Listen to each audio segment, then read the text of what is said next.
Today I'm reviewing the Sendy Audio Aiva 2 planar magnetic full-size over-ear headphones. Let's get it.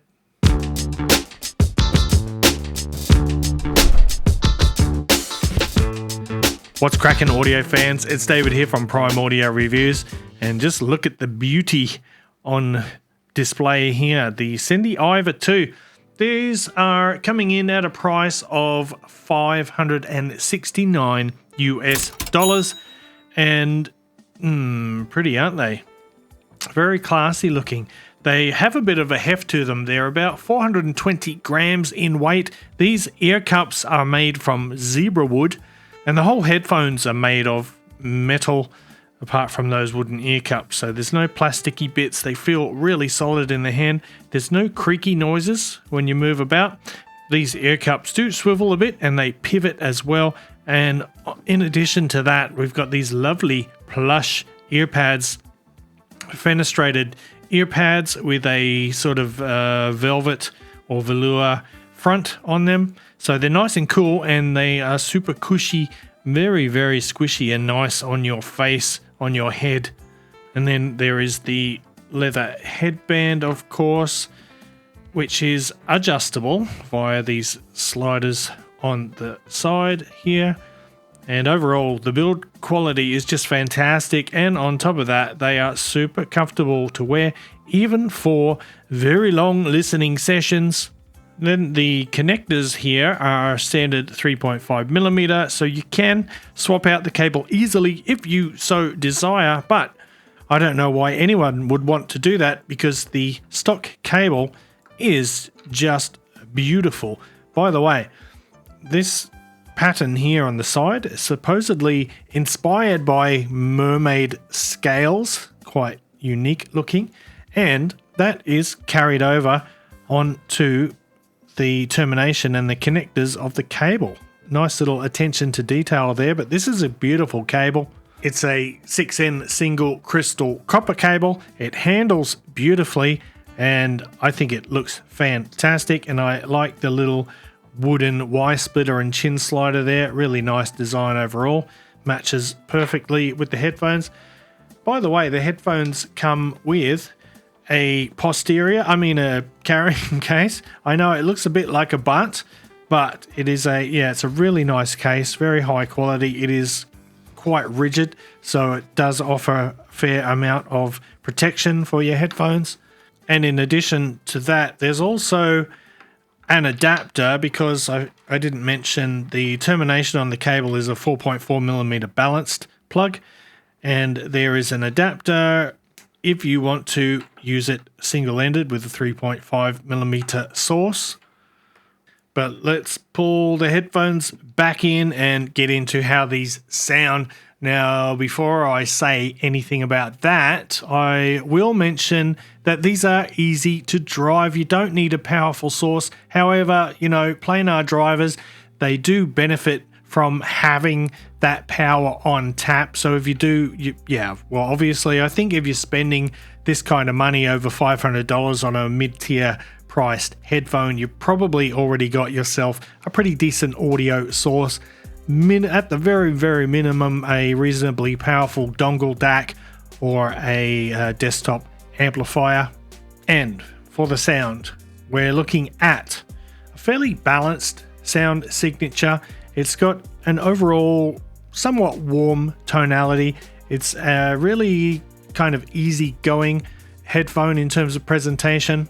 It's a very natural sounding headphone, maybe not the most exciting or the most technical, but just something that's very cohesive and just easy to listen to. It's a good daily driver and a pretty good all-rounder as well. When it comes to the bass, that balanced sound signature starts with the bass response. It doesn't sort of wow you, like I said, with massive impact or power, but it does impress with its naturalness.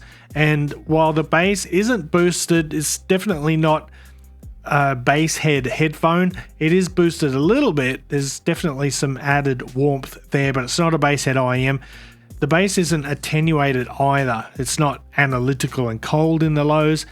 It is just slightly elevated above neutral with nice bit of roundness on the notes, but that natural tone is really nice, and there is enough punch in the mid bass, so you never feel like you're missing out on any of the fun. Although if you're looking for those, those massive sub bass drops, yeah, you won't really get that much in terms of rumble. It does have a nice clean rumble. It does have pretty good bass extension, but it's not going to shake your skull about like a French politician's wife.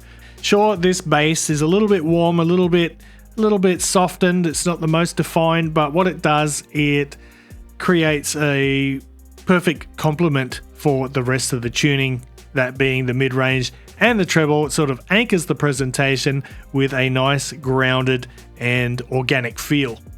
Now, Aiva 2's mid-range is front and center. You get that with a nice balanced sound signature. It's not V-shaped, so the mid-range isn't recessed. It isn't the clearest mid-range though, so it's slightly, you might say it has a slightly veiled sound, but it doesn't sound muddy in any way. Remember, we're talking about a planar driver. I forgot to mention the dimensions of the driver. It's a 97 by 76 millimeter ultra nano double-sided planar diaphragm. So yeah, it's a pretty good driver. But the mid-range gives vocals and instruments a subtle warmth, just the right amount of body. It doesn't feel thick or overdone, but there is enough density in mid-range notes to give instruments a satisfying weight behind them. It leans natural rather than clinical, so it's not the most transparent. Pretty good timbre, but like I said, just slightly veiled. There's texture and there's a bit of harmonic detail there, but without exaggeration or any forced clarity from the upper mid-range, because a lot of planar headphones sort of force feed you those upper mids to try and eke out the perceived level of detail, but the Aiva 2 keeps things a bit more even. There's no awkward dip to hollow out the tone, and there isn't a forced upper mid-range boost to sort of simulate air and force clarity. Instead of that, the tuning just flows smoothly right up to the lower treble, and the treble that rolls off nice and gently. The result is a warm, organic mid-range. It doesn't have any glare or shoutiness, but it still feels reasonably lively. It's not a showy mid-range, but it does capture the essence of instruments and vocals in a way that feels fairly lifelike. And finally, in the treble has a fairly safe sort of tuning. There's a dip in the lower treble that gives it a slightly warmer and natural tone. It's not the most detailed or airy top end, but it is really pleasant to listen to.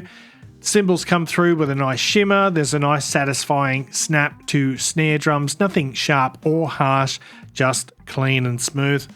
It's not a treble that grabs your attention with sparkle or bite or anything, but it's a treble that you can actually enjoy listening to without feeling fatigue. Now, of course, the trade-off with this type of treble is that it doesn't sound especially precise. There is a bit of softness around the edges of things like violins or high piano notes. Some micro details do get smoothed over. And in addition, that dip in the lower treble does take a little bit of the clarity away. So the overall tone isn't super clean or transparent, but it does feel cohesive and it works well with the rest of the tuning. It's not going to wow you with resolution, but it also never feels fatiguing. All right, now when it comes to soundstage, we got a fairly wide stage. Obviously, these are open or semi-open back headphones, so the soundstage is fairly wide. It's not super expansive though, but it has a fairly wide soundstage despite that warm and cohesive tone and its relaxed treble. But the speed of the planar driver and the overall balance tuning make for good instrument separation. The stage is wider than it is deep, and it doesn't offer the most precise imaging or placement, but it's kind of the sort of sound that you forget about the technicalities and you just can enjoy what you're listening to. And when I say it's not the most precise imaging, the stereo imaging is actually quite good, but there's just not a whole lot of layering, sort of layers of depth in the staging. All right, let's do a little comparison now, and we're going to look at the Sivga P2 Pro, also a planar magnetic driver. But in case you don't know, Sivga and Sendy, they're sort of sister brands. They come under the same umbrella. I'm not sure exactly what the details are, but you can see the similarities there. The P2 Pro here is slightly cheaper. It's about $100 cheaper, I think, and you can feel that in the materials when you're touching it. A little slightly lighter in weight, and yeah, there's just a few things that are not quite as premium about the build, but you do get a very similar cable and a very similar case. But as far as the differences in sound go, the Sivga P2 Pro here, oh, by the way, these fold flat like that. The Aiva 2 doesn't for some reason. But the P2 Pro here, it has just a slightly brighter tonality. It's a little bit more grainy in the mid-range. The treble isn't distinctly different. I think the main difference with this one is it has more of a boost in the upper mid-range, which is what I was talking about before. So when you turn up the volume a bit and listen to things a bit louder, it can get a bit shouty in the upper mid-range. But the trade-off is a little bit more clarity in the mids. However, like I said, yeah, there is a little subtle graininess there. But apart from that, they are pretty similar, especially in terms of bass response and treble. Just a bit more forward in the upper mid-range on this one, and slightly less impressive materials and build quality. But let's bring the Aiva 2 back. Look, if you are looking for something that is super high fidelity, ultra detailed, and really transparent, then this isn't the headphone for you.